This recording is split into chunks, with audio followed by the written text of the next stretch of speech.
What moment marked the death of the Roman Republic and the rise of one of the greatest empires in history? Welcome to Collapse, where history changes forever.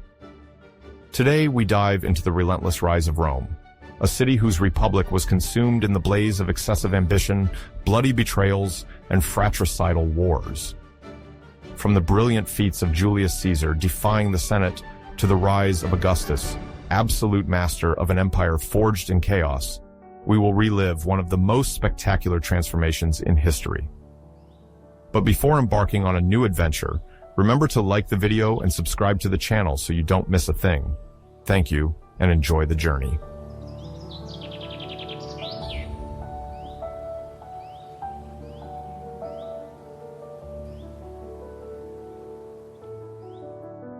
The story of Rome's origins holds a unique place in the collective imagination of antiquity. Around the 8th century before Christ, in a region of central Italy called Latium, a foundational event is said to have occurred, the creation of a city destined to become one of the major powers of Western history. However, the manner in which this legendary city came into existence was not merely reported in historical accounts. It was also carried by a collection of legends and myths that sustained Roman pride for centuries. Therefore, for an international audience curious to understand the evolution of Rome, it is essential to first explore these myths to grasp how, from the earliest times, the city acquired a particular aura. Between the famous story of the twins Remus and Romulus, raised by a she-wolf on the banks of the Tiber, and the Trojan tradition of Aeneas, exiled after the fall of Troy, Rome draws its origins from an ambitious mix of violence, bravery, and providential destiny. These foundations, both heroic and dramatic, served as ideological and cultural pillars for later Roman generations, shaping the early political institutions before the advent of the Republic.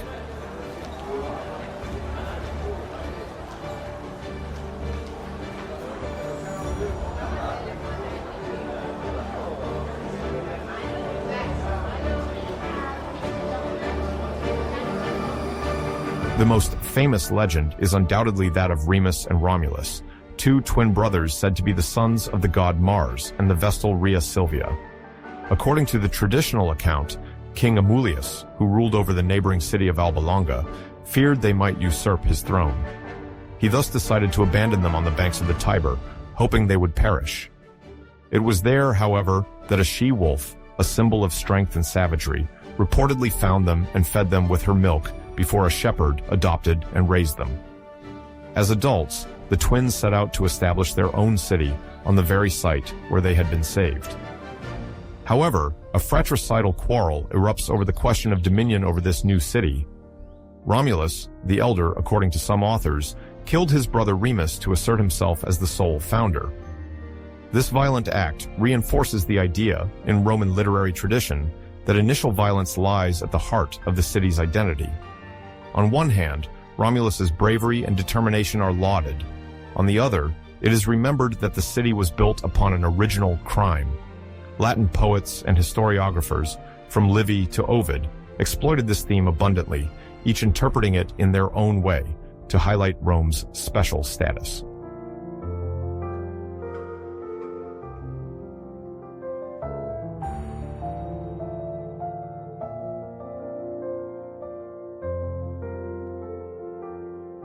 Parallel to this story of twins raised by a she-wolf, another myth attributes Trojan origins to Rome. It is the figure of Aeneas, Prince of Troy, who embodies the main source of this narrative. After the fall of his native city, burned by the Greeks at the end of the mythical Trojan War, Aeneas is said to have embarked on makeshift boats, surrounded by a group of exiles. Their wandering in the Mediterranean eventually leads them to the region of Latium, where they settle. This narrative, rooted in ancient legends, found its most accomplished expression in Virgil's Aeneid. Commissioned by Emperor Augustus, this epic aimed to offer the Romans a glorious past, linking the new imperial power to the heroes of ancient Greece. The significance of this myth for Augustan propaganda lies in the desire to embed Augustus's ancestry, and by extension, that of the entire Roman people, within a heroic lineage legitimized by Aeneas. In the eyes of imperial power, incorporating ancient Trojans into the Roman genealogy enhanced the city's universal dimension, underscoring that its destiny was not confined to a small territory in Italy, but firmly anchored in a Mediterranean and mythical heritage. Thus, Rome could boast a prestigious history, combining the martial strength suggested by the myth of Romulus and the epic nobility of the Trojan narrative.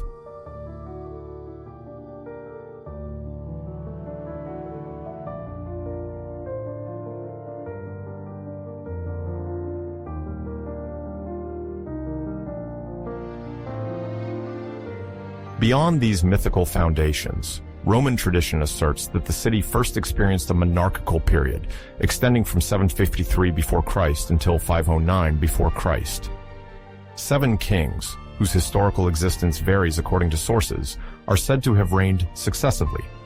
Among them, Numa Pompilius is often mentioned, reputed for having established a large part of the Roman religious rites, or Tullus Hostilius, described as a warlike ruler who annexed neighboring cities. Towards the end of this monarchical era, kings of Etruscan origin are believed to have ascended to the throne, such as Tarquin the Elder or Servius Tullius. The Etruscans, a people settled north of Rome in Etruria, would leave a lasting impact on the young city through their technical and cultural advancements.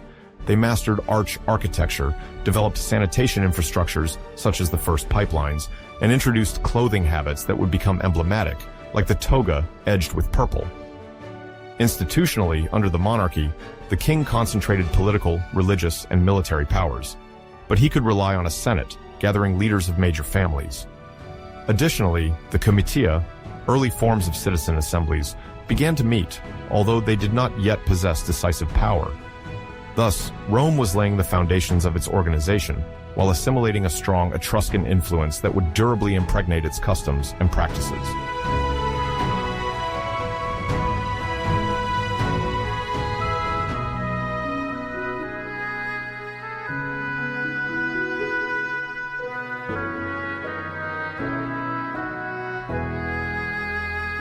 The fall of the monarchy occurs around 509 before Christ, when popular indignation ends the reign of Tarquin the Proud.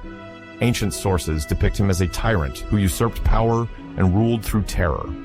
The triggering event is said to be the rape of Lucretia, the wife of a notable, by Sextus Tarquin. Outraged by this act and deprived of recourse, the Romans revolted. They expelled Tarquin and put an end to the monarchy, laying the groundwork for the Republic. This foundational moment would fuel the city's mistrust towards the authority of a single man. From the brilliant feats of Julius Caesar defying the Senate to the rise of consumed in the blaze of excessive ambition, bloody betrayals, and fratricidal wars. From the brilliant feats of Julius Caesar defying the Senate at the dawn of the 5th century before Christ, Rome was just one city-state among others, coexisting or competing with Latins, Etruscans, Samnites, and Greek colonies. Its already mixed population, Sabines, Latins, Etruscans, facilitated the flow of customs, preparing the city for a destiny of expansion.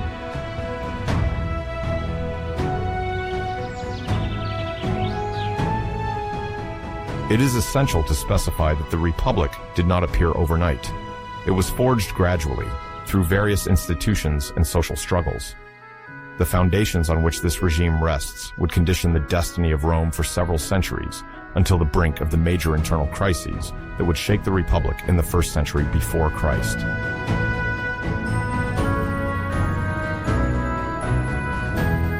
One of the cornerstones of the Republican organization is the magistracy of the 2 consuls. Each year, 2 citizens are elected to jointly exercise executive and military power. Why 2? Primarily to avoid any temptation to return to monarchy. Thus, if one consul seems to take too much importance, the other can oppose him. In theory, this duo guarantees a decision-making balance and prevents a single magistrate from concentrating all the prerogatives in his hands. Despite this precaution, history will prove that the aspiration for personal power is not so simple to contain. A striking fact illustrates this functioning. In the event of a major emergency, such as a foreign invasion or a revolt, Rome can appoint a dictator whose authority overrides that of the consuls, but for a strictly limited duration of 6 months. A commonly cited episode is that of Cincinnatus, an idealized figure of the upright Roman citizen who is granted dictatorship to save the city from a threat, then immediately relinquishes this power after accomplishing his mission.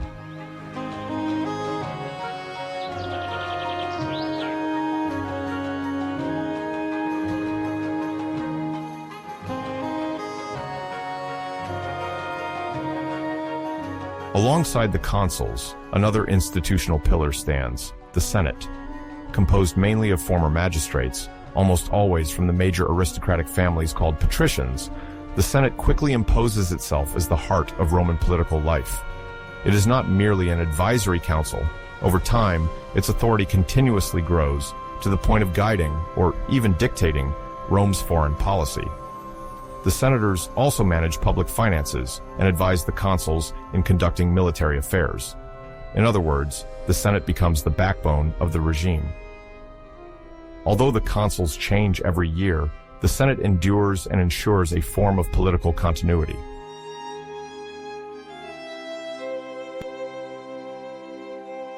In parallel, the role assigned to the comices, that is, the assemblies of the people, manifests the idea that these sovereign people must have their share in the management of the city. However, the Roman Republic does not correspond to a democracy in the modern sense. The comices come in several forms: the comitia centuriata, organized according to the military distribution of citizens; the comitia tributa, linked to the division into tribes. Others vary slightly in their functions. They elect magistrates, vote on laws, and can even decide on war. But the real influence of these assemblies fluctuates. It all depends on the political situation and the strength of charismatic individuals capable of directing the popular vote. In many cases, the patricians, who control the Senate and do not hesitate to use their prestige, subtly influence the decisions of the comices.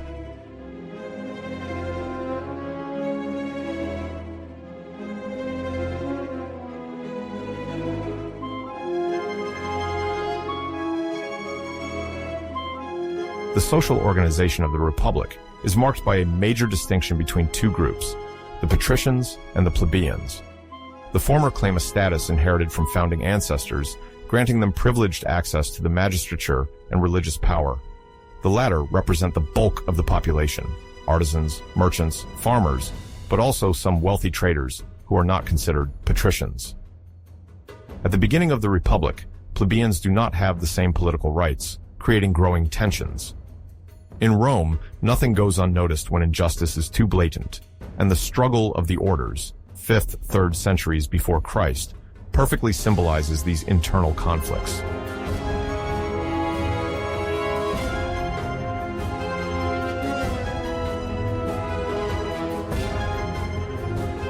An emblematic episode of this struggle is the first secession of the plebs in 494 before Christ. Dissatisfied with not being heard and tired of enduring injustices, the plebeians collectively leave the city and threaten to found a rival city. Faced with the potential loss of a large part of the workforce and soldiers, the patricians must compromise and grant new rights. Gradually, the plebeians secure the creation and election of tribunes of the plebs, magistrates capable of vetoing decisions deemed harmful to the plebeian community. Other legal advances would follow, such as the Licinian Sextian laws, which open the consulship to plebeians, or the Lex Hortensia, which grants legal value to decisions voted in the plebeian assembly. Thus, this progressive evolution reflects a desire to integrate all citizens into political life, even if, in reality, power often remains concentrated among a wealthy elite.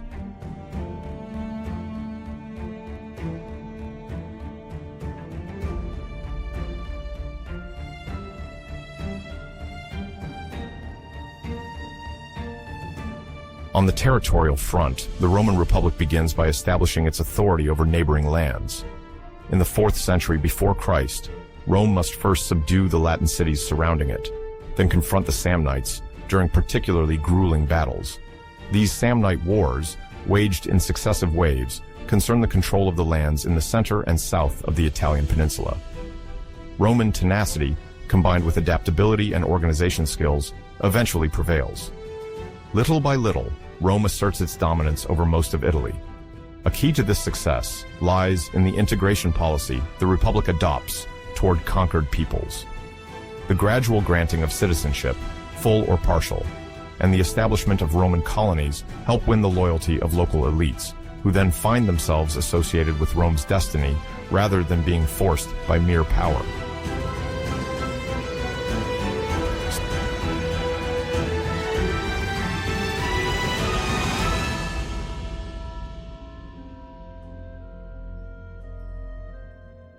Starting from 264.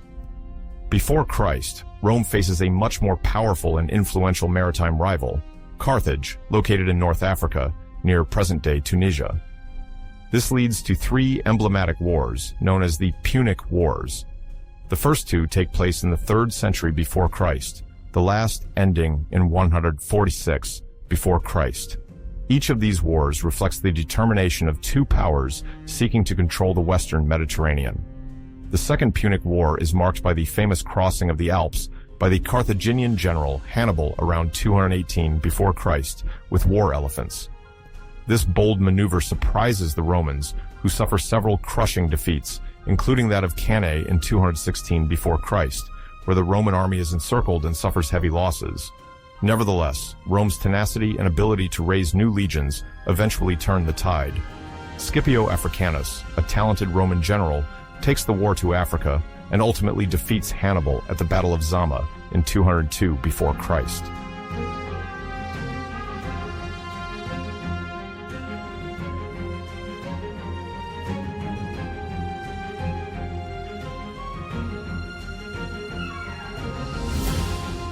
After the Punic Wars, Rome destroyed Carthage in 146 BC and imposed a protectorate over North Africa. It also extended its influence in Hispania, present-day Spain, Greece, and Asia Minor, thus becoming the dominant power in the Western Mediterranean and even beginning its advance eastward. This rapid military expansion brought the Roman Republic a considerable influx of wealth in the form of plunder, tributes imposed on conquered regions, and new commercial opportunities. However, it also generated profound upheavals in Roman society.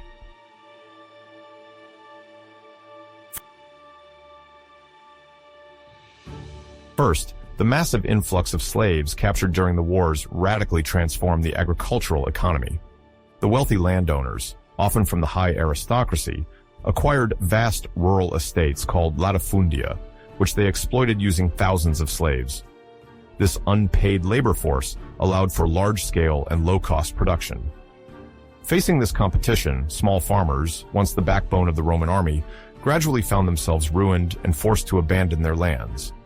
Many then migrated to Rome, hoping to find work or some form of support in the capital, which swelled enormously over the years.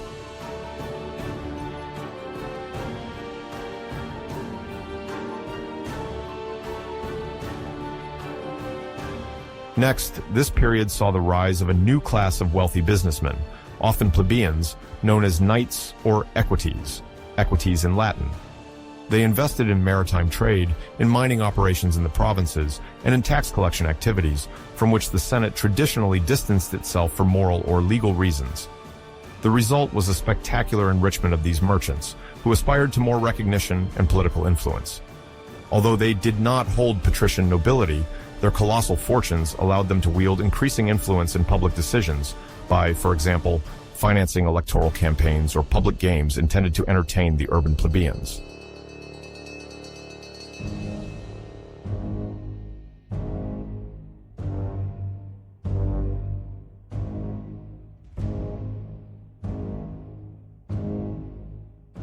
This increase in inequalities, combined with the concentration of land and the massive arrival of slaves, fueled a climate of social tensions. Furthermore, the practice of Roman power in the provinces led to abuses. Some governors enriched themselves through corruption, while the management of the conquered territories became increasingly complex. Despite the existence of an administrative apparatus, the Republic might not have been fully prepared to administer such a vast empire. Added to this was an identity crisis. Rome was originally a city-state, proud of its citizen soldiers. However, the new system disrupted the principles on which the Republic had been founded. The army began to depend on the wealth, prestige, or promises of plunder offered by a general, rather than on the mere defense of the Roman homeland.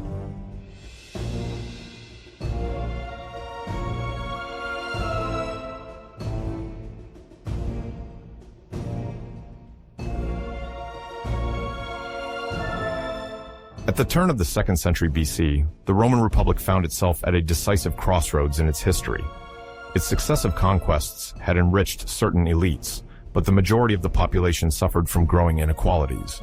In the countryside, small farmers went into debt or lost their lands, while large landowners exploited extensive estates on a large scale, often thanks to servile labor.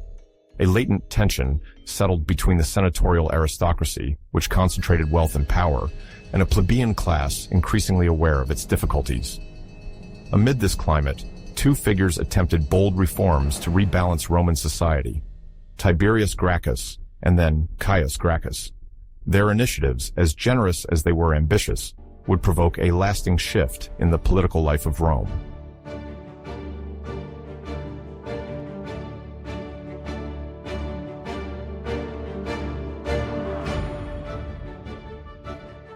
Let's begin with Tiberius Sempronius Gracchus, elected tribune of the plebs in 133 BC.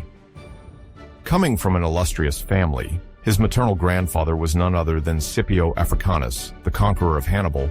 Tiberius enjoyed a strong symbolic capital. He observed that many citizen soldiers returned impoverished after exhausting military campaigns.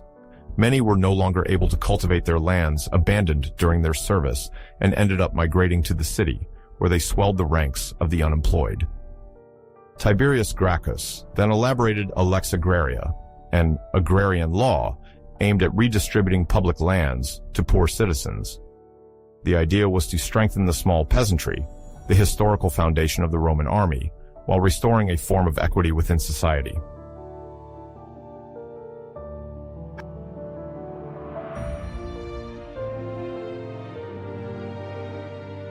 However, this proposal quickly comes up against the interests of the large landowners, many of whom are senators benefiting from the unlimited occupation of public lands. Although Tiberius's law merely seeks to enforce pre-existing rules, limiting the amount of public land one could own, senatorial opposition proves fierce. The Senate employs various tactics to block or delay the adoption of the reform, while Tiberius Gracchus, confident in his righteousness, appeals to the People's Assembly to bypass them. The confrontation intensifies and reaches its peak when, during a riot in the heart of Rome, Tiberius is assassinated. We are in 133 before Christ, and it is the first time in many centuries that political disagreement has turned into the horror of public murder. The bloodshed within Rome itself heralds a new era. Henceforth, brute violence can be part of the arsenal for resolving institutional conflicts.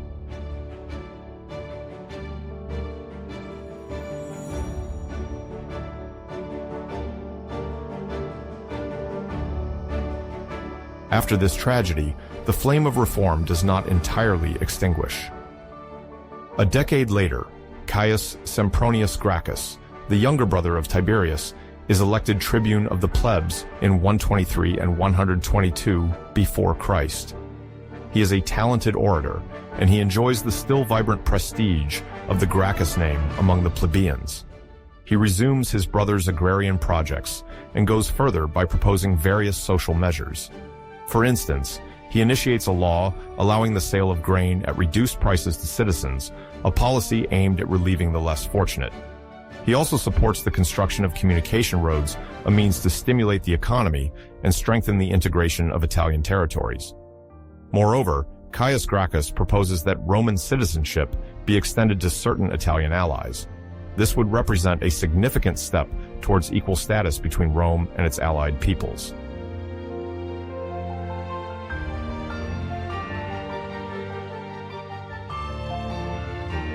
All these reforms deeply worry the conservative aristocracy. The senators see them as a threat to their privileged position and fear that a reinforced broad citizen base might eventually strip them of their political monopoly. Under the pretext of saving the republic from a so-called demagogic drift, some patricians organize militias to attack Caius's supporters. The confrontation is inevitable, and Caius Gracchus ends up being violently eliminated as well. This second bloodshed confirms a trend. From now on, the Roman political scene does not hesitate to resort to intimidation and even assassination to prevent large-scale reforms. The fate of the Gracchus brothers illustrates the yawning divide between the senatorial oligarchy and a large part of the urban and rural population. Their tragic end foreshadows the climate of violence that will mark the following decades and prepares the emergence of military leaders capable of exploiting this tension.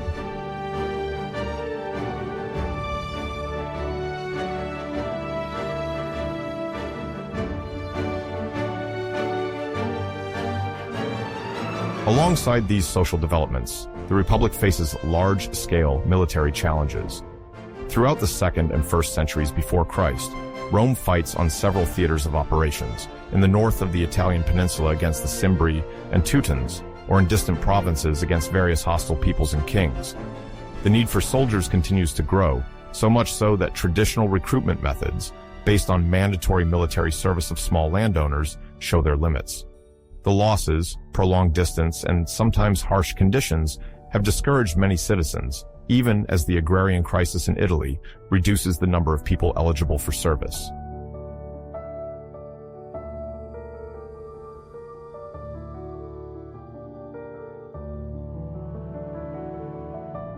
It is in this context that Caius Marius comes onto the scene, born around 157. Before Christ, in a modest family from Latium, Marius represents the new strongman who imposes himself through his charisma and military skills rather than the seniority of his lineage. He first becomes consul in 107 before Christ and undertakes profound reforms of the army. Marius's major innovation is to accept volunteers without property into the legions, previously excluded because they could not equip themselves at their own expense. In the new Marian model, the state provides the equipment and pays a salary to the recruits. This measure, seemingly purely practical, has enormous political consequences. The soldiers, who previously served the Republic as citizen soldiers tied to their lands, begin to develop personal loyalty to the general, who pays them and promises to find them land after their service. Marius also emphasizes troop training and endurance, strengthening the effectiveness of the Roman army on the battlefield.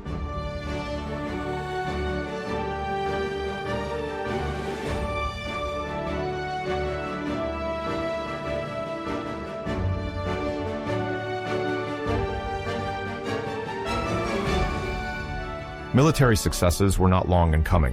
Marius managed to defeat the Teutons near Aix-en-Provence in 102 before Christ, then crushed the Cimbri at Vercellae the following year. He was hailed as a savior of Rome, and his prestige grew to the point of securing several successive consular mandates, which was extremely rare.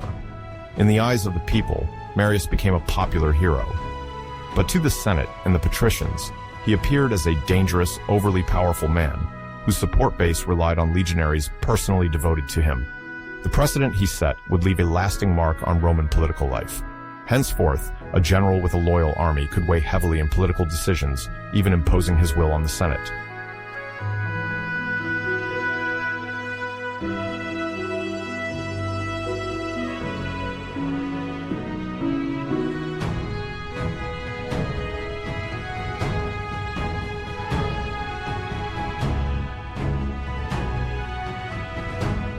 However, Marius would not remain alone on the scene for long. A new generation of ambitious aristocrats and officers emerged, taking advantage of the instability and thirst for glory that came with distant conquests. Among them, Lucius Cornelius Sulla, often Latinized as Sulla, shone particularly. From an impoverished old patrician family, he gained notoriety during the wars against King Mithridates VI of Pontus, a formidable adversary threatening the Roman provinces of Asia Minor from 88 before Christ. At that time, Rome was divided on who should lead the campaign against Mithridates. The Senate supported Sulla, while Marius, still enjoying immense popularity, also claimed this command. The personal conflict between the two men crystallized the tensions of the Republic.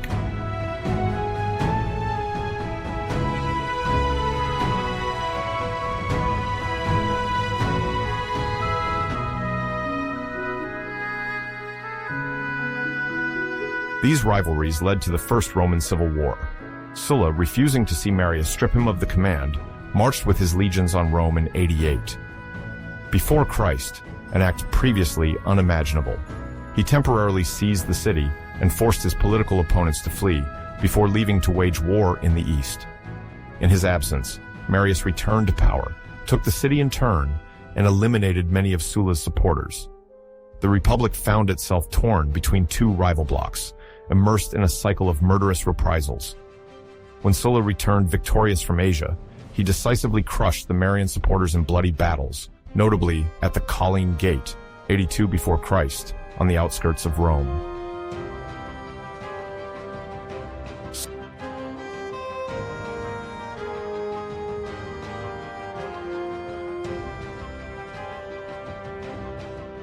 Sulla then established himself as the uncontested master of the city and had himself appointed dictator without time limit, a situation without precedent in Roman history. From 82 to 79. Before Christ, he instituted a regime of terror known for its prescriptions. On official lists, he had the names of his political enemies, deemed enemies of the state, inscribed. Anyone listed could be executed with impunity, and their properties were confiscated. The prescriptions sowed terror in Rome and greatly enriched Sulla and his followers, who bought confiscated properties at very low prices. Many senatorial families, to survive, had to rally to the dictator or flee abroad. This episode left a deep impression, as it revealed the extent of political violence possible when military power was concentrated in the hands of a single man.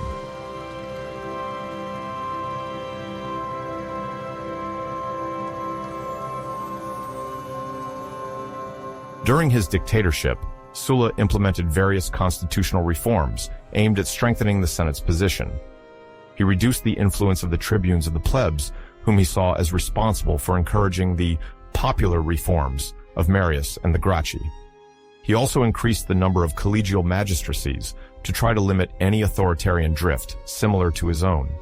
However, after consolidating his power, Sulla decided to retire from political life in 79 before Christ, perhaps feeling satiated with glory. Almost all of his reforms would be inadequately observed after his death, and the Republic would not regain the hoped-for stability.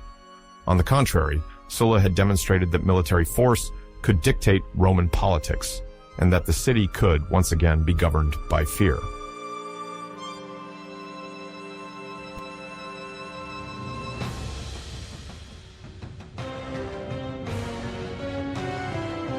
In the mid-1st century before Christ, the Roman Republic is experiencing an era of spectacular upheaval. Ambitious young generals, colossal fortunes, and unprecedented political alliances are redrawing the balance inherited from previous centuries. In this tense climate, Rome witnesses the emergence of three major figures: Pompey the Great, Marcus Licinius Crassus, and Julius Caesar.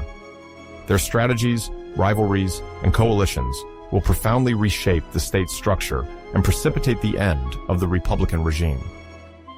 For an audience discovering this era, it is crucial to understand how these men rose to the top, what methods they employed, and how their actions led to the greatest political instability Rome had known since the advent of the Republic in 509 before Christ.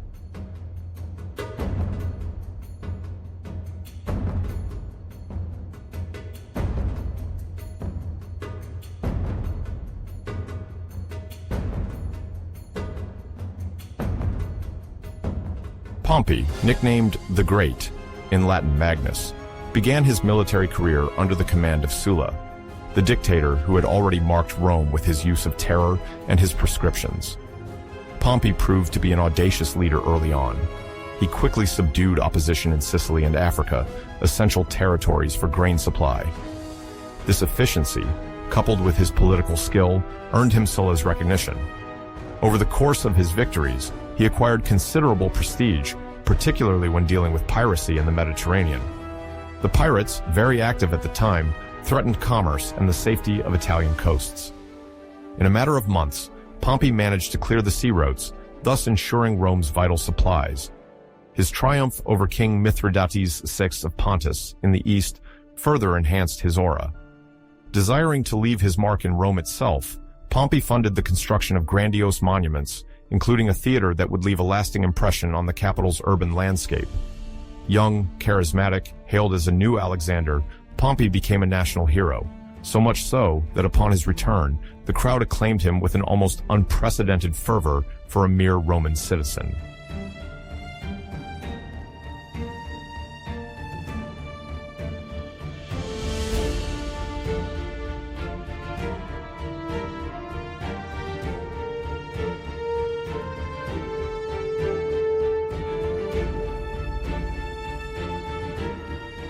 Meanwhile, Marcus Licinius Crassus distinguished himself in a different manner.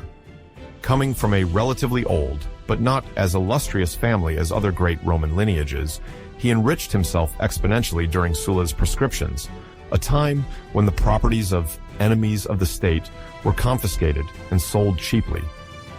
Crassus, sensing an opportunity for economic ascension, massively bought up properties. He also specialized in real estate after urban catastrophes, owning his own fire brigade. He often bought buildings on fire or threatened by a blaze before dispatching his men to extinguish the flames. This unscrupulous method allowed him to become the richest man in Rome. On a military level, he gained most of his notoriety by suppressing the slave revolt led by Spartacus in 71 before Christ. Although the episode of Spartacus was spectacular, particularly because of the threat it posed to Italy, Crassus remained less glorious than Pompey, who received superior honors upon his return. Nonetheless, Crassus's financial power made him an indispensable political player. His monetary largesse attracted clients and supporters, essential in the Roman system where every candidate for a magistracy must fund games and banquets to win the people's favor.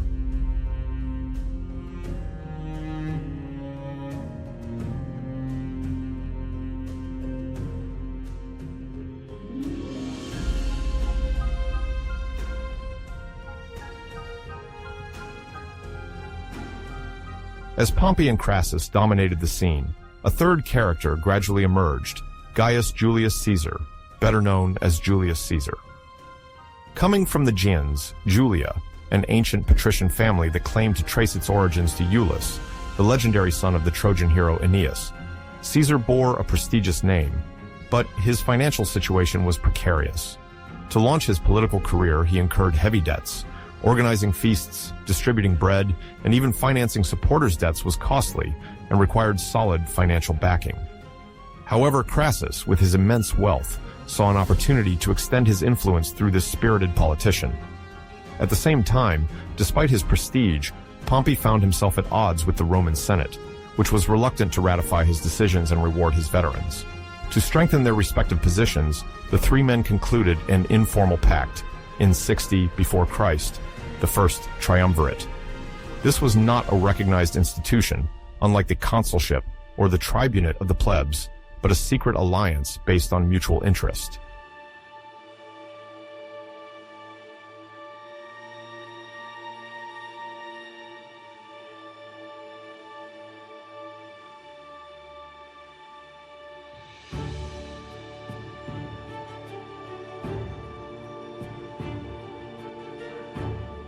In this triumvirate, each finds his own interest. Pompey seeks the Senate's approval for his arrangements in the East and to reward his soldiers. Crassus wants new investment fields and, above all, to consolidate his glory through military successes he has not yet fully achieved. Caesar, for his part, needs two pillars: the money of Crassus and the prestige of Pompey to access the consulship, which he obtains in 59 before Christ. As a sign of rapprochement, a family union is even sealed. Pompey marries Julia, Caesar's daughter. Then the functions are distributed. Caesar inherits the governance of Gaul, where he launches vast campaigns of conquest. Crassus, suspecting the existence of great wealth in the east, obtains Syria. Pompey, meanwhile, remains in Rome, ensuring political management and major works that will strengthen his aura. Thanks to the conquest of Gaul, Caesar becomes considerably wealthier, as part of the booty and tributes goes not to the state, but directly to him and his legionaries. As a result, his personal power increases, as does the loyalty of his men, who owe their general tangible enrichment. Although the Roman Republic still formally functions, the reality of power now concentrates in the hands of these three ambitious men.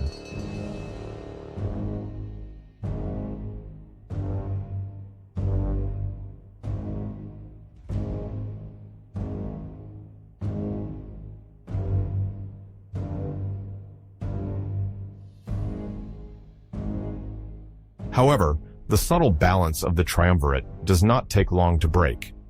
In 53, before Christ, Crassus, having obtained the province of Syria, embarks on a campaign against the Parthians, a powerful empire beyond the Euphrates, in the current region of Iran. Poorly prepared and executed, this military campaign ends in disaster at the Battle of Carrhae, near present-day Harran in Turkey, where Crassus is defeated and killed. However, his death was not merely a military execution, but an act of humiliation orchestrated by the Parthians. After the Battle of Carrhae, where the Roman legions were crushed by the Parthian heavy cavalry and mounted archers, Crassus tried to negotiate his surrender.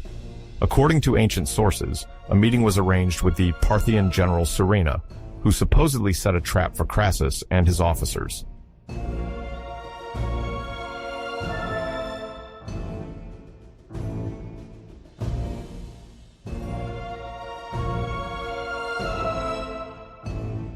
During this meeting, a tense exchange reportedly occurred.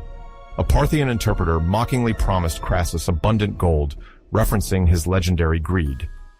At that moment, a fight broke out, and Crassus was seized by Parthian soldiers and executed.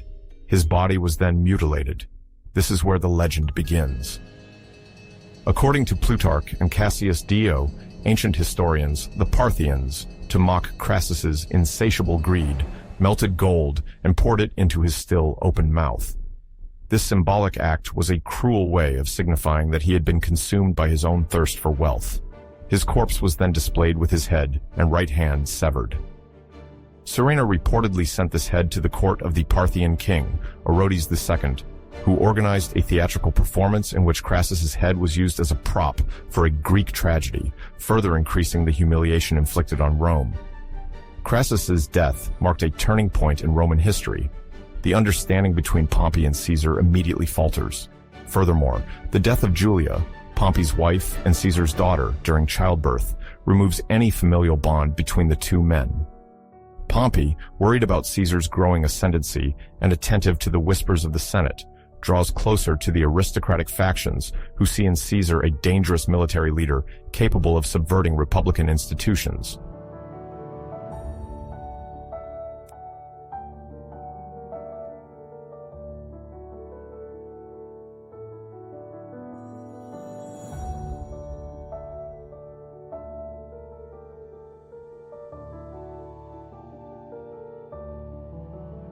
Finally, the Senate, under Pompey's influence, summons Caesar to return to Rome and dismiss his legions at the end of his campaign in Gaul.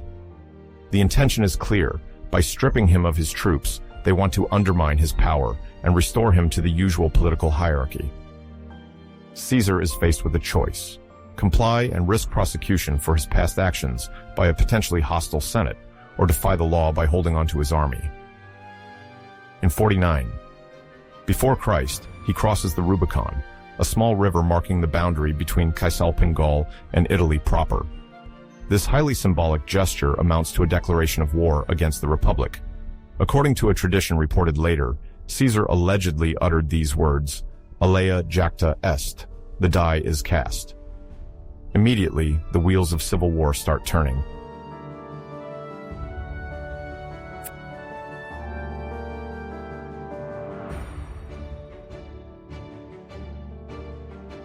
Faced with the rapid advance of Caesar and his seasoned troops, Pompey and the majority of the Senate prefer to evacuate Rome and take refuge in Greece, a seat of important resources and a recruitment base for their future armies.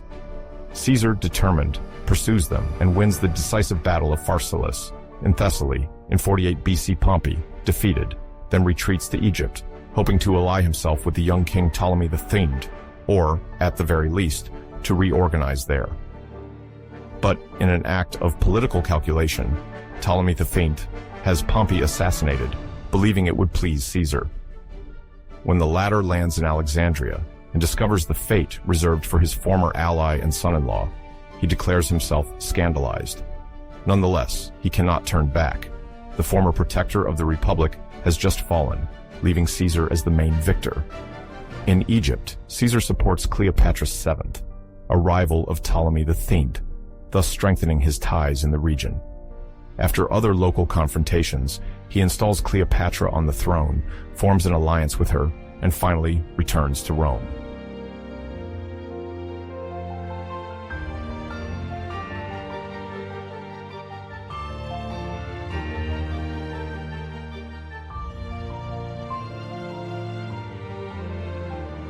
Upon his return, Caesar establishes himself as master of the city. Invested with extraordinary powers, he obtains a dictatorship of indefinite duration, Dictator Perpetuo. He implements significant reforms. He revises the calendar to create the Julian calendar, more aligned with the solar year. He increases the Senate's numbers by integrating notable figures from various conquered regions. He extends Roman citizenship to certain provincials to increase their loyalty. His ambition to reorganize Rome, or even the entire empire, seems immense. He is granted multiple honors, including almost divine privileges, which shocks part of the old aristocracy. Many senators, attached to republican principles, begin to fear that Caesar might one day proclaim himself king of Rome, an abhorrent idea since the fall of Tarquin, the proud 5 centuries earlier.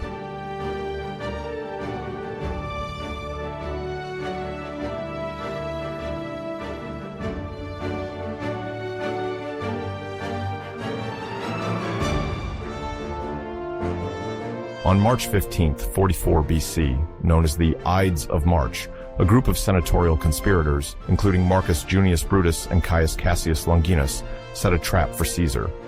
Taking advantage of a Senate session held at the theater of Pompey, they surround him and stab him 23 times. According to a tradition later relayed, Caesar addresses Brutus with the famous exclamation, "Tu quoque mi fili," "You too, my son," although this phrase does not appear as such in the texts of ancient historians.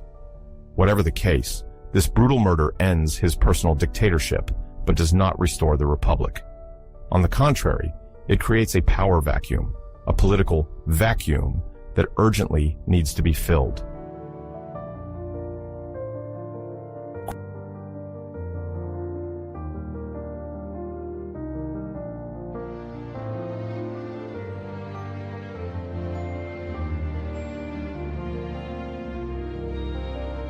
Quickly, 2 camps emerge, that of the liberators, led by Brutus and Cassius, who join the east to raise legions, and that of Caesar's loyalists, attempting to preserve his legacy and prevent a return to tyranny according to their own terms.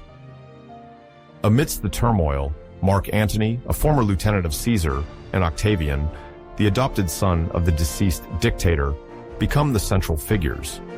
One asserts his military and political experience, the other relies on his familial connection, strengthened by Caesar's testamentary legacy.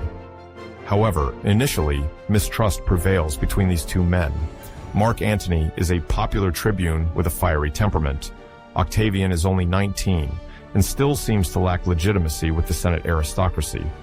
Around them orbits Lepidus, a former cavalry commander also close to Caesar. While everything seems to lead to new fratricidal struggles, the 3 men eventually find common ground to prevent Rome and its provinces from definitively descending into chaos.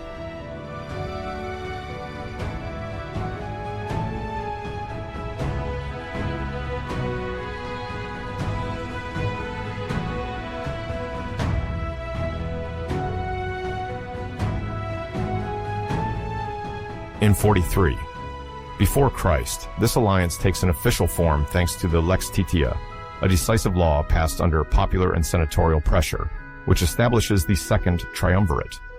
Mark Antony, Lepidus, and Octavian grant themselves exceptional powers for a duration of 5 years, with the declared aim of restoring the Republic and avenging Caesar's death. The Romans, weary of internal conflicts, hope that such a concentration of power will finally punish the conspirators, ensure the city's stability, and prevent further bloodshed. However, none of them loses sight of their own ambitions. Mark Antony aspires to a predominant role in the management of foreign affairs, boasting his military talents. Octavian, despite his youth, knows he must enhance his political stature to be recognized in Rome. Lepidus, on his part, tries to maintain his position in this exclusive circle, even if his charisma proves inferior to that of his 2 allies. Very quickly, the second triumvirate shows a brutal face. Imitating Sulla, the triumvirs establish prescriptions, in other words, lists of people to eliminate. Besides targeting the associates of Brutus and Cassius, these lists serve to remove a part of the senatorial elite that is hostile to them. The condemned's properties are confiscated, their families often ruined or exiled. The goal is twofold: to fund the armies required for the upcoming war, and to get rid of potentially uncontrollable elements. Cicero, the famous orator who defended the legitimacy of the Senate against Mark Antony, finds himself listed on these lists and perishes under the blade of the soldiers of this exceptional regime. This tragic episode shows how far the Roman Republic has drifted towards institutionalized violence. To silence an opponent, it suffices to declare him an enemy of the state.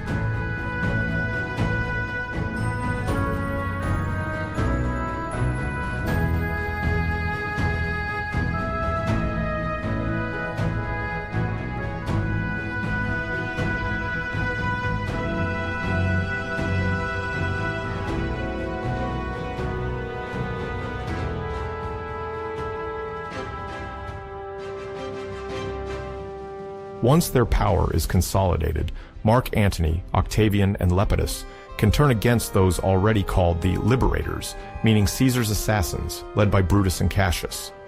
The decisive showdown takes place on the plains of Philippi in Macedonia in the autumn of 42 before Christ. The two battles fought there seal the fate of the conspirators. The triumvirs align considerable forces, much more united than one would have thought. Despite some initial hesitations, Octavian shows a determination that impresses his officers. Mark Antony, for his part, asserts himself as a formidable field strategist.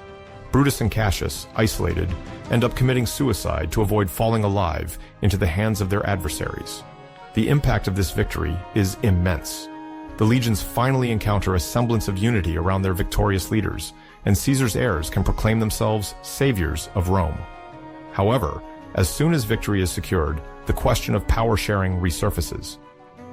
The Roman world, now rid of the liberating factions, is divided between the three men. Mark Antony takes the eastern provinces, notably Egypt and Asia Minor, where he intends to enrich himself and enhance his prestige. Octavian reserves Italy, Gaul, and Hispania for himself, thus drawing closer to Rome and the political heart of the Republic. Finally, Lepidus inherits Africa, a territory less strategic on the military front, which cements his secondary position alongside his ambitious colleagues.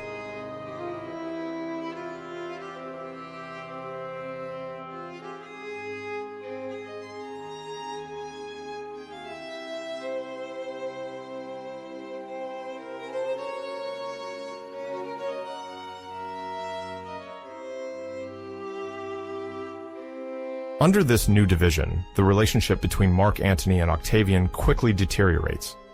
Lepidus, kept out of major decisions, does not have enough influence to serve as a mediator. Mark Antony sets his quarters in Egypt, where he reunites with Queen Cleopatra VII, who was once linked to Caesar. This encounter rapidly takes the form of a political and romantic alliance. Cleopatra, keen to ensure her kingdom's independence, sees in Antony a protector and a substantial ally in the face of Rome's ambitions. Antony, for his part, is fascinated by the wealth and sophistication of the Egyptian court, which contrasts with the harshness of military campaigns. In the eyes of many Romans, this closeness becomes suspicious. Mark Antony is accused of being corrupted by the East, turning away from the gods and customs of Rome. At the same time, Octavian, remaining in Italy, takes advantage of this situation to deploy formidable propaganda. He spreads the rumor that Mark Antony, dominated by Cleopatra, ambitions to reign from Alexandria and alienate Roman sovereignty to Eastern influences. The Roman public opinion is outraged. Patricians and plebeians alike fear losing their identity, and this fear becomes a powerful lever that Octavian uses to discredit his rival.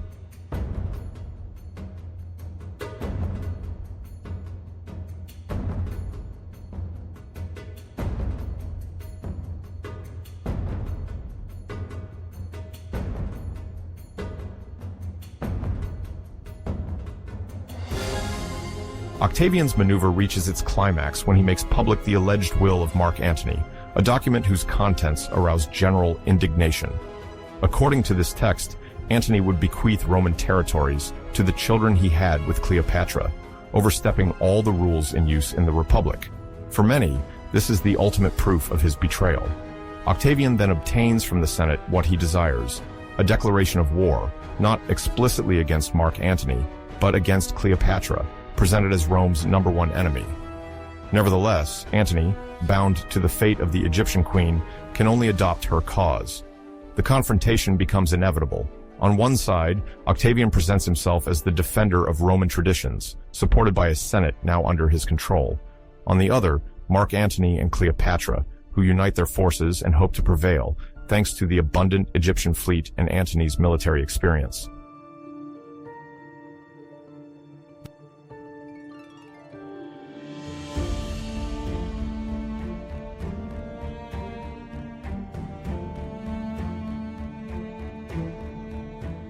The decisive confrontation occurs in 31 before Christ, off Actium, in the Gulf of Ambracia, in Greece. Naval preparations are intense. Mark Antony and Cleopatra have a formidable armada, but Octavian, advised by his loyal general Agrippa, adopts a strategy of encirclement and maritime harassment to exhaust the opposing forces. The battle engages in a ballet of heavily armed ships, first indecisive, then turning in Octavian's favor when Mark Antony and Cleopatra, faced with increasing pressure, decide to break off the fight to escape total destruction. Their hasty retreat leads to the rout of their squadrons, abandoning part of their soldiers at the mercy of Octavian. Despite this flight, the outcome is clear. Antony's fleet is defeated, and Octavian now holds the fate of the Mediterranean in his hands. The shockwave is considerable. For Rome, Actium marks both the end of a fratricidal conflict and the total triumph of Julius Caesar's young heir.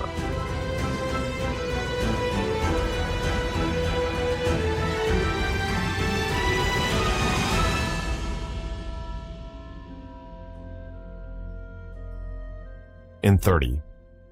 Before Christ, Octavian, continuing his successes, seizes Alexandria. There, Mark Antony, aware that all is lost, commits suicide. Cleopatra, who has attempted to negotiate her survival and that of her children, is forced to consider a tragic end herself. According to the most famous tradition, she would have chosen the bite of an asp to shorten her fate, although other accounts mention demons or the use of a more discreet poison. In any case, Cleopatra's death marks the end of the Lagid kingdom, whose origin went back to Ptolemy, a general of Alexander the Great. Egypt ceases to be an independent state and becomes a Roman province, depriving Antony and Cleopatra of any lasting political legacy. Octavian can then return to Rome as an uncontested victor, acclaimed by the troops and the people. At this stage, there is no longer any credible rival force.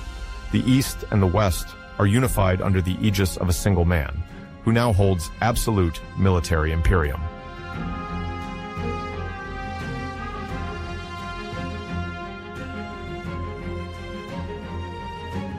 As we reach the end of the troubled period of the Roman civil wars, a singular figure emerges, carrying the Republic on his shoulders while shaping its future.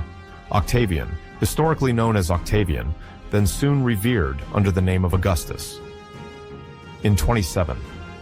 Before Christ, this young heir of Julius Caesar manages to concentrate considerable powers in his hands, while ostensibly maintaining the illusion of restoring traditional institutions.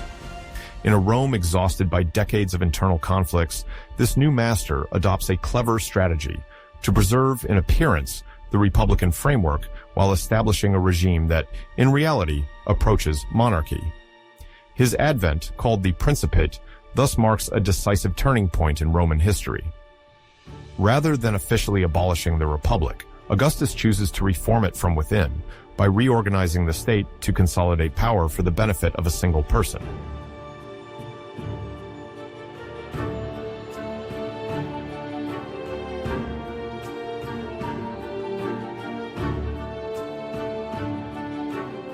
At the very beginning, in 27 before Christ, the Senate meets to grant Octavian an unprecedented title, Augustus.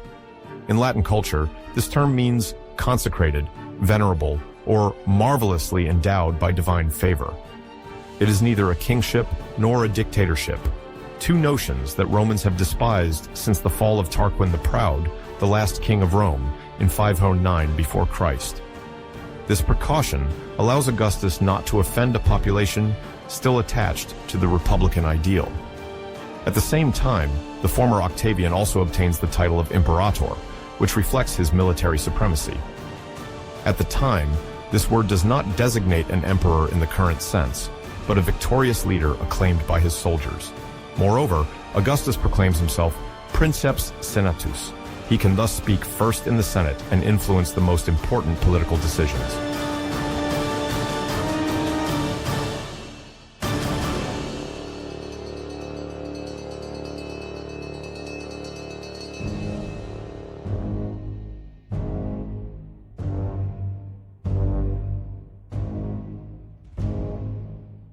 These appearances mask a much more concentrated reality. The new master of Rome is granted tribunician power, traditionally exercised by the tribunes of the plebs, supposed to defend the people's interests against any form of tyranny. Thanks to this power, Augustus benefits from an extended right of veto and can block any decision he deems contrary to the peace or order he wishes to impose. He also accumulates the imperium proconsular, which means authority over important military provinces where the main legions are stationed. This dual prerogative, tribunician and proconsular, allows him to control both civic life by influencing laws and debates and the armed force by directing the soldiers. Despite the formal maintenance of republican magistracies, no one really challenges these accumulations of power, as Roman society aspires above all to stability.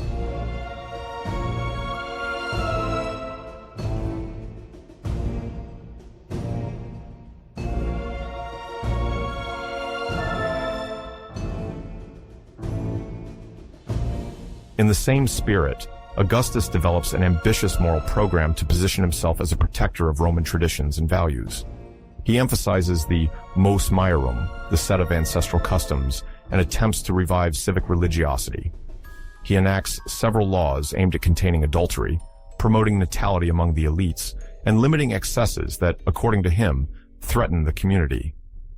Beyond the legislative aspect, he finances the restoration of many temples, thus affirming his respect for the cults venerated by Romans for centuries. This moral propaganda appeals to much of the ruling class, eager to regain the grandeur lost during the civil wars, and reinforces the idea that Augustus is not only a political leader, but also a spiritual guide.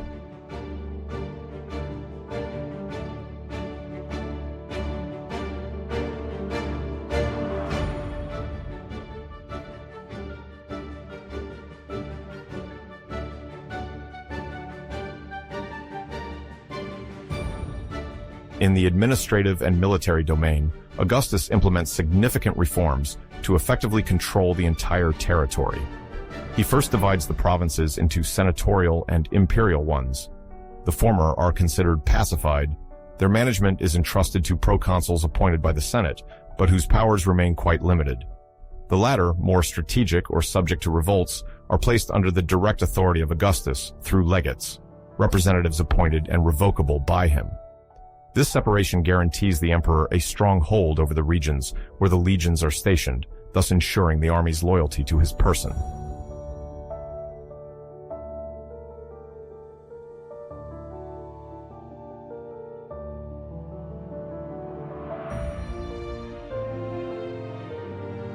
In a second phase, Augustus creates the Praetorian Guard, an elite unit stationed in Rome and responsible for his immediate security.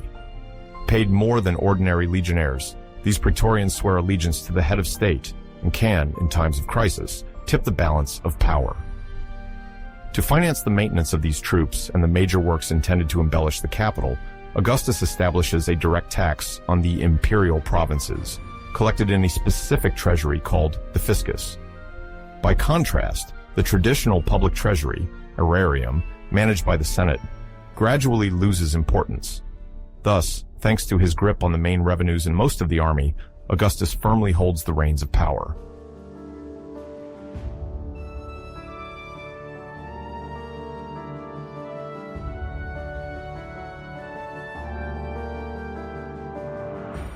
One of the major pillars of the regime's legitimization is the divinization of Julius Caesar, proclaimed shortly after his assassination in 44 before Christ.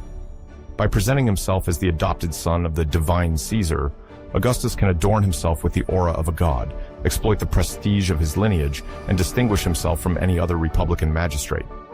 To strengthen this luster, he undertakes a vast architectural program in Rome, to which the Ara Pacis Augustae belongs, a monument dedicated to the regained peace.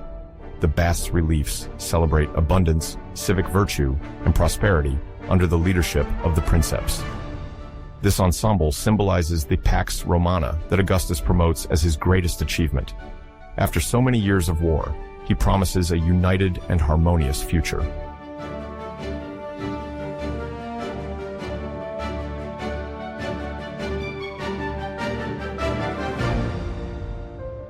The Julian calendar, introduced by Julius Caesar in 46 before Christ, is one of Rome's most enduring legacies. It corrected the old Roman lunar calendar, which was too imprecise, by introducing a solar year of 365.25 days with a leap day every 4 years. This system, based on the observations of Egyptian astronomers from Alexandria, notably Sosigenes, revolutionized time management and remained in use for more than 1,600 years until the Gregorian reform in 1582. But this calendar not only made history for its accuracy, it also served as a political and symbolic tool.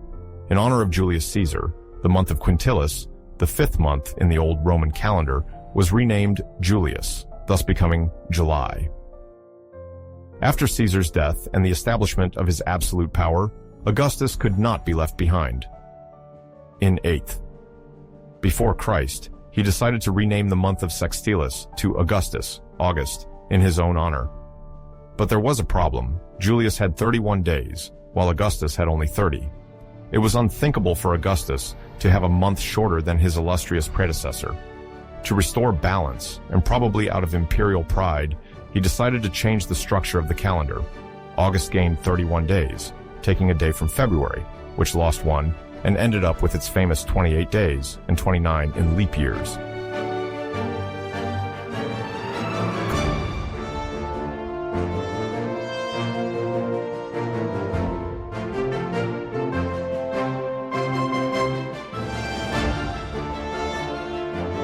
Culture and literature were other tools of his propaganda.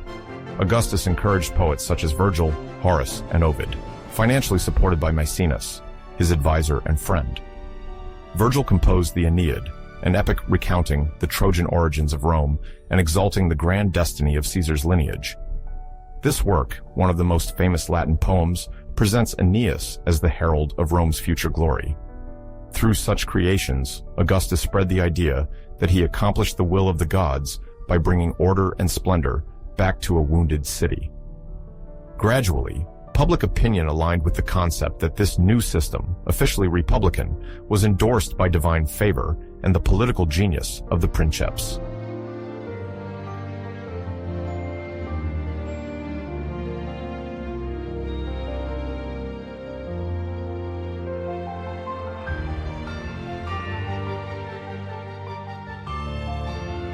In extension of these internal reforms, Augustus worked to secure and consolidate the empire's borders. He extended Roman domination up to Pannonia, a region roughly corresponding to present-day Hungary, annexed Egypt after the defeat of Cleopatra and Mark Antony, and stabilized the limes on the Danube and the Rhine. However, in 9 Anno Domini, disaster struck. 3 Roman legions led by Publius Quinctilius Varus were decimated in the Teutoburg forest by Germanic tribes led by Arminius. Shocked by this setback, which ended ambitions for conquest beyond the Rhine, Augustus allegedly exclaimed, "Varus, give me back my legions." Although the Teutoburg episode was traumatic for Rome, it did not irreversibly undermine Augustus's military dominance. The empire nonetheless retained formidable power, and the defeat prompted the princeps to adopt a more defensive policy in these regions.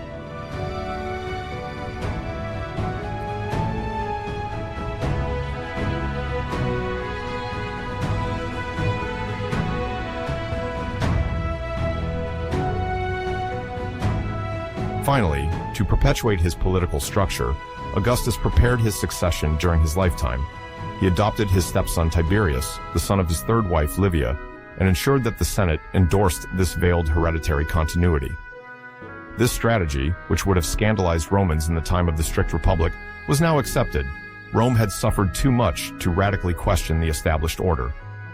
When Augustus died in 14th Anno Domini, the transfer of power to Tiberius occurred without major confrontation, cementing the monarchical spirit of the Principate. The Senate persisted, as did the magistracies, but their scope of action remained limited by the emperor's unavoidable presence. The state, adorned with republican titles and customs, nevertheless drifted toward a regime where a single man, endorsed by the army and honored as a benefactor, held the actual power.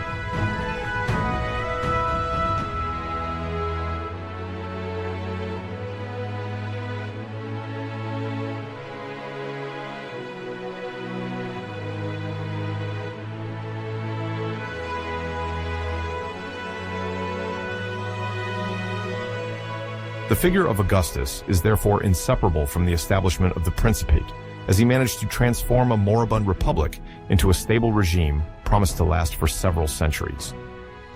Under its republican veneer, a new order emerged in which the princeps chose the governors, directed alliances, and controlled the majority of the finances. Certainly, the Senate retained an advisory role and a form of prestige, but in practice, it mostly aligned with the decisions of the head of state. Thus, despite the official maintenance of the vocabulary of the Republican period, Rome shifted into an imperial era.